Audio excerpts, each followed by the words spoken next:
In the rugged wilderness of ancient Israel, where faith clashed with idolatry, one man stood as a beacon of divine wrath and mercy alike. His name echoed through valleys and across mountains, striking fear into the hearts of kings and stirring hope among the downtrodden. Elijah, the fiery prophet, roamed the land with zeal in his eyes and thunder in his voice, challenging the decadence of a nation and calling down fire from heaven itself. From the dramatic confrontation on Mount Carmel, where he dared the prophets of Baal to witness the power of the true God, to the quiet moments of solitude by the brook Chariot, where ravens brought him sustenance in the midst of drought, Elijah's life was a testament to unwavering faith and unyielding determination. Yet, his story transcends mere miracles and confrontations. It speaks of resilience in the face of adversity, of unwavering commitment to God's commands, and of a legacy that would echo through generations to come. Yes, today we are going to narrate the extraordinary life and times of Elijah, the prophet who dared to stand against the darkness of his age and shine with the light of divine truth. Dear listeners, thanks for being here, and if you find this content helpful, please like, share, and subscribe to support our channel. Now, let's begin. Elijah's story starts with very little background information. Elijah is introduced in the Bible as Elijah the Tishbite from Tishbe in Gilead, 1 Kings 17 verse 1. This means that Elijah came from a town called Tishbe, which was located in Gilead, a rugged and mountainous region in northern Israel. Gilead was known for its wild and rough terrain, which shaped Elijah's strong, independent character. By saying the Tishbite, the Bible identifies him as a person from Tishbe, giving a sense of his origins, though not much is known about his early life. Elijah appears at a time when Israel was going through a very difficult and dark period. Israel had once been a united kingdom under the famous kings, David and Solomon. However, by Elijah's time, the kingdom had split into two, Israel in the north and Judah in the south. Elijah's mission was primarily in the northern kingdom, where King Ahab and his infamous wife, Queen Jezebel, ruled. Jezebel, in particular, was known for introducing the worship of Baal, a false god, which spread throughout Israel. This led the people to drift further away from the worship of the true God. It was a time of moral corruption and spiritual decline. During this crisis, Elijah emerges as a prophet chosen by God to restore the people's faith and challenge the false worship of Baal. He was a man of great courage and conviction, unafraid to confront the most powerful leaders of the land. Elijah's first appearance in 1 Kings 17 verse 1 is dramatic and bold. He appears suddenly, standing before King Ahab, the ruler of Israel, and declares that a severe drought is coming.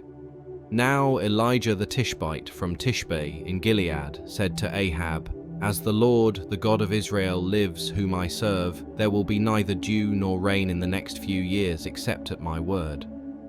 1 Kings 17 verse 1. This declaration of drought was extremely significant. In ancient Israel, rain was essential for life as it sustained crops and livestock. But beyond its practical impact, the drought was also a direct challenge to the worship of Baal, the Canaanite god who was believed to control rain and fertility. By announcing that there would be no rain except at his word, Elijah was showing that Yahweh, the God of Israel, was the one true God, with power over nature, not Baal. The drought lasted for 3.5 years, as confirmed later in Luke 4 verse 25 and James 5 verse 17 in the New Testament. During this time, the land suffered greatly. This long period of drought was a demonstration of God's authority and a warning to the people of Israel, urging them to turn back to God and forsake Baal worship. Additionally, it set the stage for the major confrontations that would follow between Elijah and the prophets of Baal. After making this proclamation, Elijah obeyed God's command to hide by the brook Chariot, where he could stay safe from King Ahab's anger. There, God provided for Elijah in a miraculous way. Ravens brought him bread and meat, and he drank water from the brook. But as the drought continued, the brook dried up. God then instructed Elijah to go to a town called Zarephath, which was located in Sidon, the heartland of Baal worship. In Zarephath, Elijah met a widow who was gathering sticks to prepare a last meal for herself and her son as they were running out of food. Elijah, in a bold act of faith, asked her to make him a small loaf of bread first, even though she barely had any flour or oil left. In return, he promised her that God would keep her jar of flour and jug of oil full until the drought ended, as mentioned in 1 Kings 17, verse 14. For this is what the Lord, the God of Israel, says: "The jar of flour will not be used up, and the jug of oil will not run dry until the day the Lord sends rain on the land." The widow trusted Elijah, and as a result, her supplies never ran out, and they had enough to eat throughout the famine. Later, the widow's son became very ill and died. Heartbroken, she turned to Elijah for help. Elijah performed another miracle. He prayed earnestly to God, and the boy's life was restored. This miracle solidified Elijah's reputation as a true prophet of God, showing that he had the power to perform great wonders through God's help. One of the most iconic moments in Elijah's life occurred on Mount Carmel. After years of drought, Elijah was commanded by God to return to Ahab and challenge the prophets of Baal in a dramatic showdown. This moment was crucial, as the nation of Israel was divided in its loyalties. Some followed Yahweh, the God of Israel, while others worshipped Baal under the influence of Jezebel. Elijah gathered the people of Israel on Mount Carmel for a dramatic showdown between the 450 prophets of Baal and himself, the prophet of the true God. He challenged the prophets of Baal to prove their God's power by calling down fire to consume a sacrifice. They prepared a bull on an altar and called on Baal from morning until noon, shouting, dancing, and even cutting themselves in desperation. But no matter what they did, Baal did not respond. Then it was Elijah's turn. He repaired the altar of the Lord, arranged the wood, and placed a bull as a sacrifice. To make it clear that there was no trickery involved, Elijah had the entire altar drenched with water 3 times, soaking everything, even filling a trench around the altar with water. Afterward, Elijah prayed a simple and sincere prayer, asking God to show his power so the people would know that he is the true God. Immediately, fire came down from heaven, consuming not only the sacrifice but also the wood, the stones, and even the water in the trench. The people were amazed and fell on their faces, shouting, "The Lord, He is God! The Lord, He is God!" 1 Kings 18, verse 39. With this clear sign from God, Elijah commanded the people to seize the prophets of Baal, and they were put to death. After this victory, Elijah prayed for rain, and God ended the long drought by sending a great storm. This event demonstrated the power and reality of the God of Israel and showed that Baal was a false god, powerless to save. Elijah's faith and God's miraculous intervention turned the hearts of the people back to the Lord. Despite Elijah's remarkable victory over the prophets of Baal on Mount Carmel, he soon found himself in serious danger. Jezebel, the queen and fierce supporter of Baal worship, was enraged by the death of her prophets.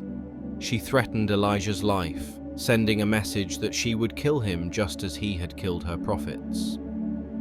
Overcome by fear and exhaustion, Elijah fled into the wilderness, deeply discouraged and in despair.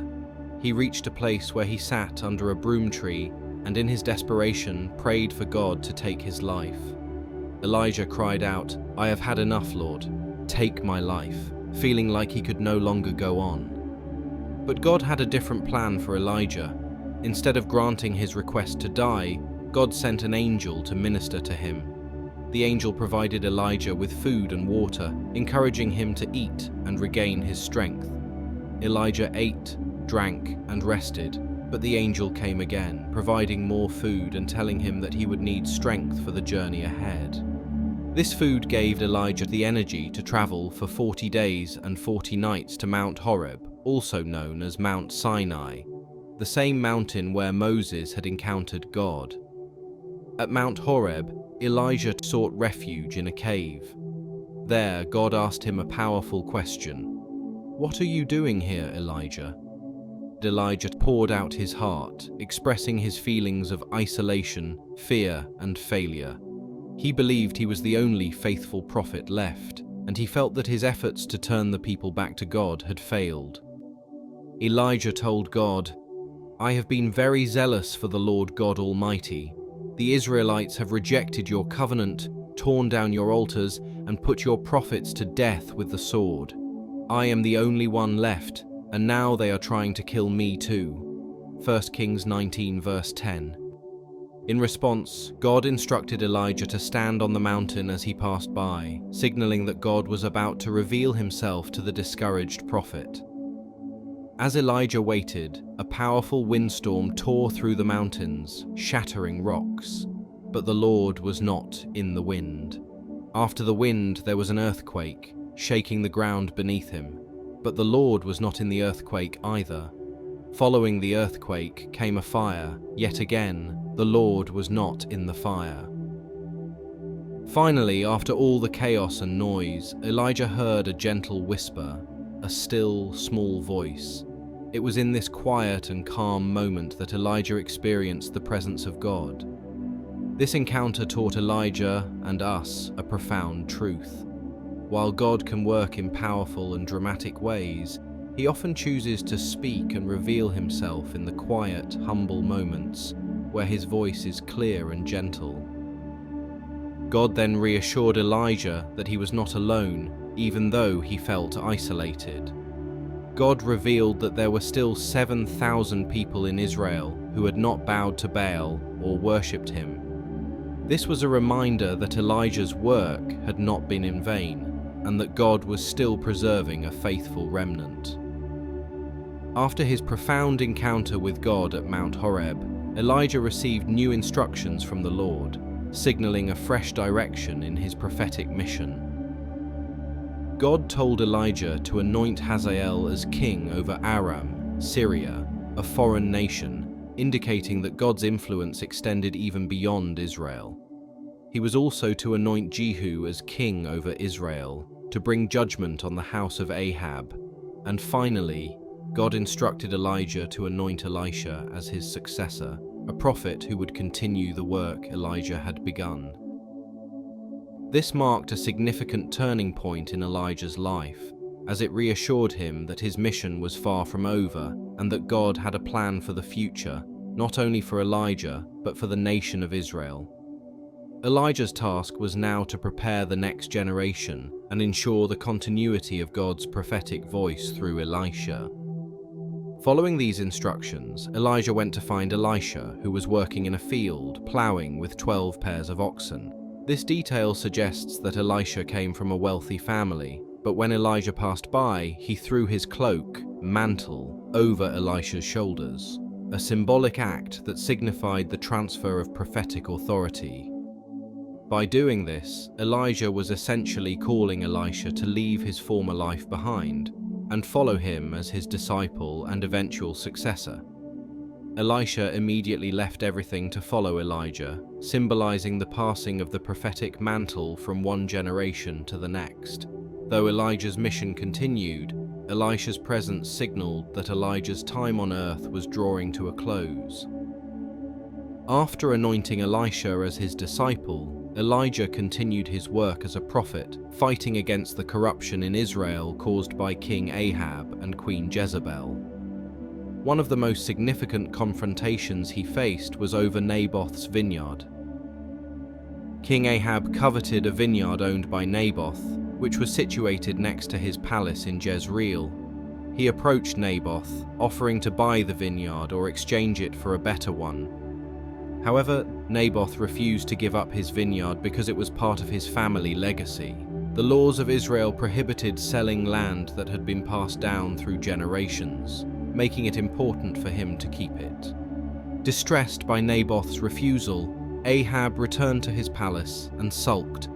Jezebel, upon learning of Ahab's despair, took matters into her own hands. She wrote letters in Ahab's name, instructing the leaders of Naboth's city to falsely accuse him of blasphemy against God and the king. Following her orders, they set Naboth up for execution. Naboth was falsely accused, tried, and executed by stoning, which allowed Ahab to seize the coveted vineyard without legal repercussions. After Naboth's murder, God instructed Elijah to confront Ahab. Elijah boldly approached Ahab in Naboth's vineyard and declared God's judgment against him and his household. Elijah prophesied that disaster would come upon Ahab's family, stating that dogs would lick up Ahab's blood where Naboth had died, and that Jezebel would also meet a grim fate. Her body would be eaten by dogs. The fates of Ahab and Jezebel, as prophesied by Elijah, were both tragic and violent, marking the end of their reign and influence in Israel. Ahab, despite Elijah's warning, continued in his ways. His end came during a battle with the Arameans at Ramoth-Gilead. He disguised himself to avoid being specifically targeted, but a random arrow struck him between the sections of his armor. Mortally wounded, Ahab remained in his chariot and bled to death. His body was brought back to Samaria and, fulfilling part of the prophecy, dogs licked up his blood where his chariot was washed, just as Elijah had foretold. Jezebel's death was even more dramatic and aligned with the prophetic word from Elijah. After Ahab's death, Jezebel continued to wield power through her son Jehoram. When Jehu, a military commander, was anointed king of Israel and charged with wiping out Ahab's dynasty, Jezebel's time came. When Jehu arrived in Jezreel, Jezebel dressed herself elaborately and looked out from a window to confront him. Jehu ordered her eunuchs to throw her down from the window. She was thrown to her death, and her blood splattered on the wall and the horses. In a gruesome fulfillment of Elijah's prophecy, dogs devoured most of her body, leaving only her skull, hands, and feet. These events marked the fulfillment of Elijah's prophecy, emphasizing the severe consequences of turning against God and leading Israel into idolatry and sin. Elijah's departure from earth is indeed one of the most mysterious and awe-inspiring events in the Bible, marking a significant and unique moment in his life and prophetic ministry. As Elijah neared the end of his earthly ministry, he and Elisha traveled together toward the Jordan River. This journey was significant not just as a physical passage, but as a spiritual transition, reflecting the deepening relationship between the two prophets. Elijah was aware that his time on earth was coming to a close, and he wanted to prepare Elisha for the mantle of prophetic leadership. As they approached the Jordan River, a spectacular event occurred. Suddenly, a chariot of fire and horses of fire appeared, parting the two men. This dramatic visual symbolizes the divine presence and intervention of God. It also serves as a powerful testament to Elijah's unique relationship with God, demonstrating that he was chosen for a special purpose and honor. In an extraordinary moment, Elijah was taken up to heaven in a whirlwind. Unlike ordinary humans who face death, Elijah was transported directly into the presence of God. His ascension left a profound impact, as it was a visible sign of God's approval and the culmination of Elijah's faithful ministry. As Elijah ascended, he left behind his cloak, which Elisha picked up. This cloak symbolized the transfer of prophetic authority from Elijah to Elisha. By taking up the cloak, Elisha accepted the mantle of responsibility and the calling to continue the work that God had begun through Elijah. Elijah's departure set him apart as one of the few biblical figures who did not experience death in the traditional sense.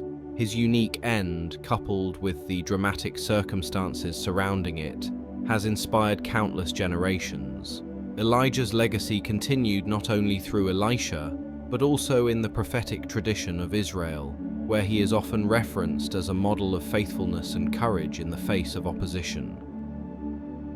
His boldness in confronting evil, his miracles, and his intimate relationship with God made him one of the greatest prophets in Jewish tradition.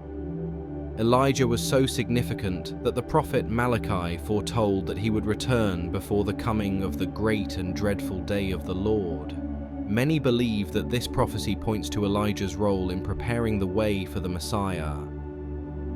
In the New Testament, Elijah's spirit is said to have been embodied by John the Baptist, who prepared the way for Jesus.